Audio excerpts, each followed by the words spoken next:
कल शाम 5 तारीख यानी 5 मई को ममता बनर्जी ने एक प्रेस कॉन्फ्रेंस करते हुए कहा कि 100 से अधिक सीटें इस विधानसभा चुनाव के अंदर चुनाव आयोग ने छीनी हैं, लूटी हैं।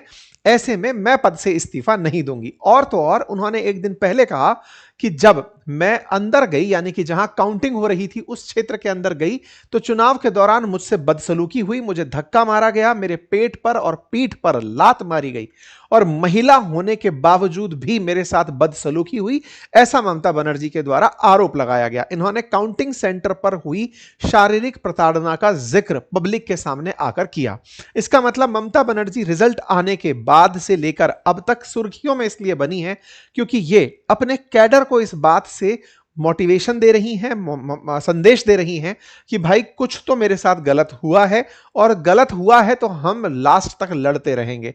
ममता बनर्जी का ये वीडियो काफी वायरल है जिसमें वो आरोप लगा रही हैं कि उनके साथ मारपीट की गई है।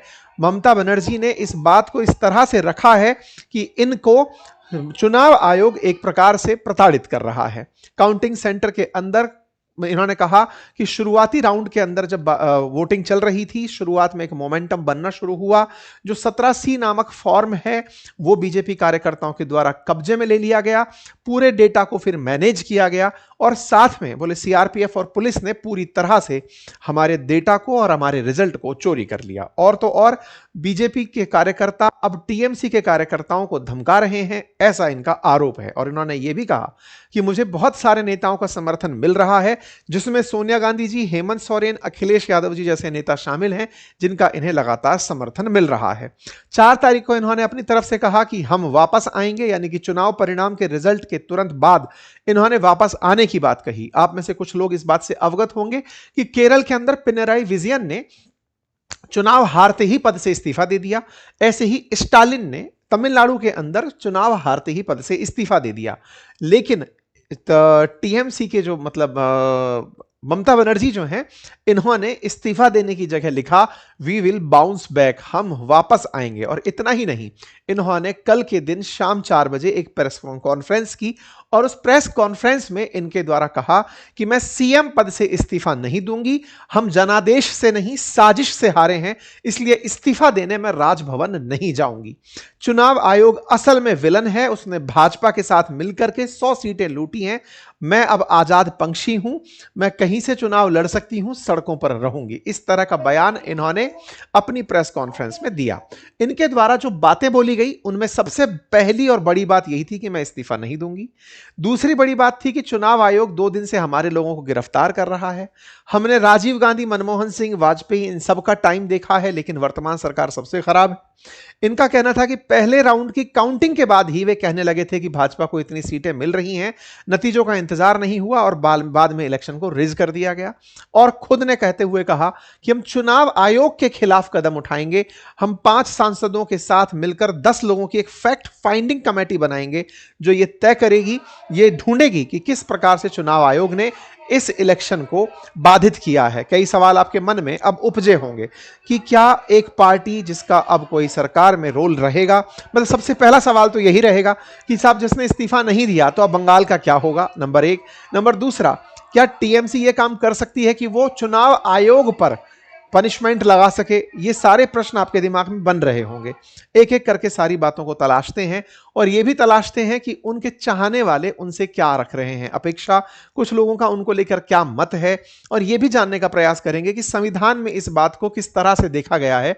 अगर कोई व्यक्ति हार गया तो वो अगर पद छोड़ने से इनकार कर दे तो क्या होगा, और अगर ऐसी स्थिति है तो भारत में ये पहली बार स्थिति बन रही है क्या, इससे पहले कभी बनी है? तो देखिए, बहुत सारे सांसदों के द्वारा, नेताओं के द्वारा, पूर्व मंत्रियों के द्वारा उनका समर्थन किया गया है कि हाँ हाँ आप बिल्कुल सही कर रही हैं।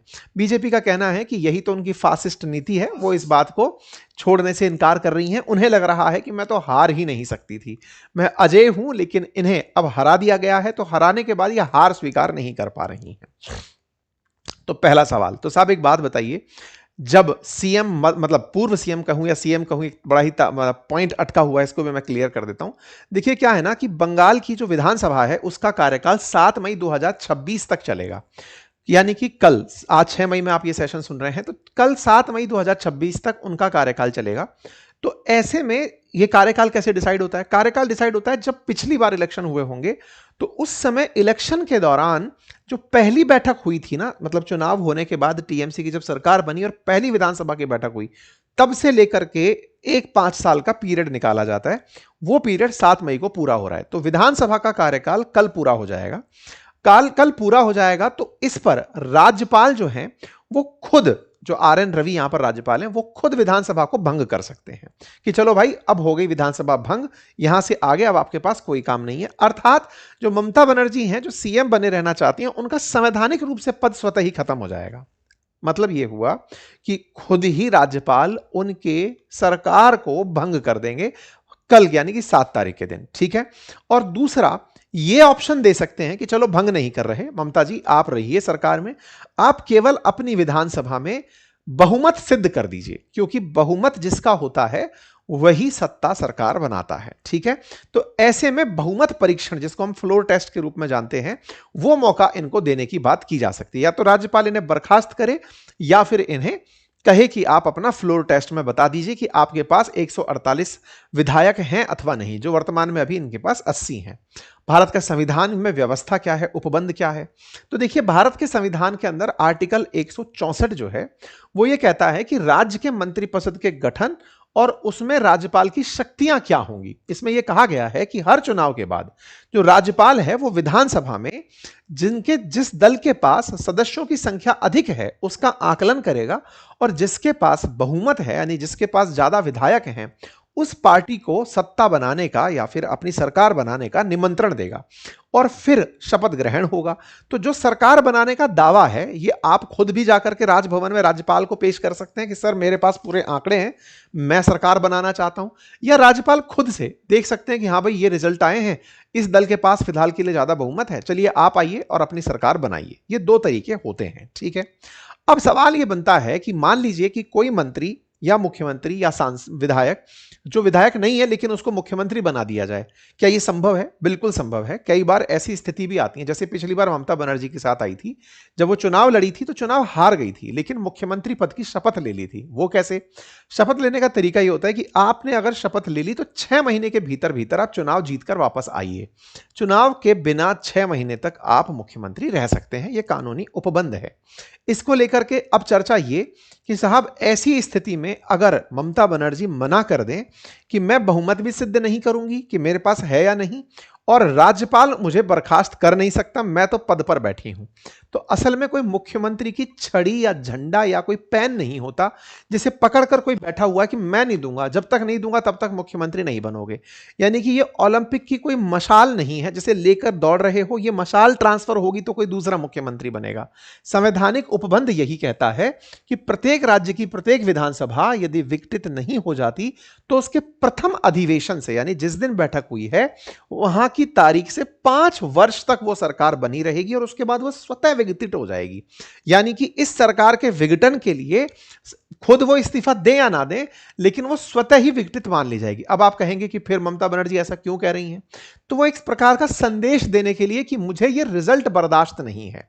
अनुच्छेद हमारा 172 कहता है कि हर राज्य की विधानसभा यदि पहले से विघटित नहीं की जाती तो प्रथम अधिवेशन में वो स्वतः ही विघटित मान ली जाती है। मतलब इस बात को लेकर के केवल संविधान नहीं, विशेषज्ञों की भी ये राय है कि ये केवल एक राजनीतिक मुद्दा बनाने का प्रयास है, इसमें कोई भी संवैधानिकता नहीं है कि साहब मैं तो मुख्यमंत्री बना हुआ हूं, मुझे अब आप नहीं हटा सकते। राज्य का मुख्यमंत्री बनता ही राज्यपाल की इच्छा पर है, लेकिन इच्छा ऐसा नहीं कि राज्यपाल ने जिसको मन में आया उसको बना दिया। इच्छा का मतलब है कि आपका बहुमत है, आपको बना दिया, अब आपको ऑप्शन दिया जा रहा है कि आप अपना बहुमत सिद्ध करिए। ऐसी स्थिति में राज्यपाल अपना जो डिस्क्रिशनरी पावर है, वो ऐसी स्थिति में जब कोई गठबंधन बनता दिख रहा हो सकता है कि वो कम नंबर वाले किसी भी विधायक को, किसी भी पार्टी को यह कह दे कि आप अपना बहुमत सिद्ध कर दीजिए। अर्थात राज्यपाल ऐसी स्थिति में जब स्पष्ट जनादेश ना मिले तब जरूर अपनी विवेकाधीन शक्तियों का उपयोग करता है, अन्यथा जिसके पास बहुमत है उसी को ही सरकार बनाने का न्योता देता है। ठीक है, तो फिलहाल की स्थिति अगर बात की जाए तो क्या है ममता बनर्जी के पास? उन्हें कुछ भी नहीं है। उन्हें स्वतः ही अपने पद से हटना होगा, यही संविधान कहता है।